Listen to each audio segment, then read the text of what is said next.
The praying hands, back in the 15th century, in a tiny village near Nuremberg, lived a family with 18 children, 18, in order merely to keep food on the table for this mob. The father and head of the household, a goldsmith by profession, worked almost 18 hours a day at his trade and any other paying chore he could find in the neighborhood, despite their seemingly hopeless condition. Two of Albrecht Dürer the elder's children had a dream. They both wanted to pursue their talent for art, but they knew full well that their father would never be financially able to send either of them to Nuremberg to study at the academy. After many long discussions at night in their crowded bed, the two boys finally worked out a pact. They would toss a coin. The loser would go down into the nearby mines and, with his earnings, support his brother while he attended the academy. Then, when that brother who won the toss completed his studies, in 4 years, he would support the other brother at the academy, either with sales of his artwork or, if necessary, also by laboring in the mines. They tossed a coin on a Sunday morning after church.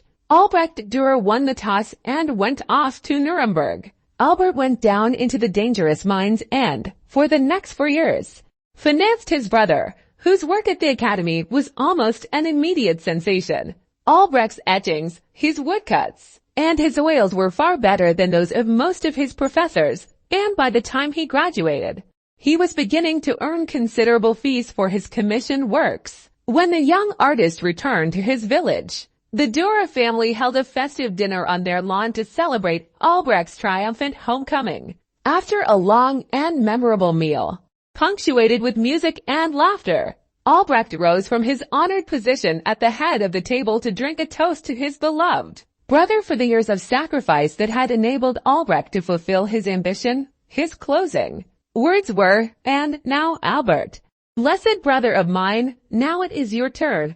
Now you can go to Nuremberg to pursue your dream, and I will take care of you."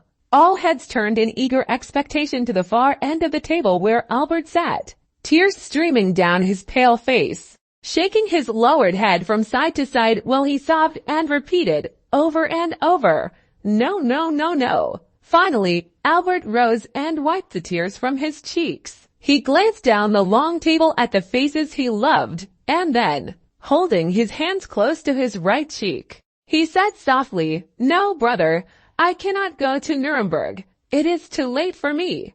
Look what 4 years in the mines have done to my hands. The bones in every finger have been smashed at least once. And lately I have been suffering from arthritis so badly in my right hand that I cannot even hold a glass to return your toast, much less make delicate lines on parchment or canvas with a pen or a brush. No, brother, for me it is too late. More than 450 years have passed. By now, Albrecht Dürer's hundreds of masterful portraits, pen and silver point sketches, watercolors, charcoals, woodcuts, and copper engravings hang in every great museum in the world.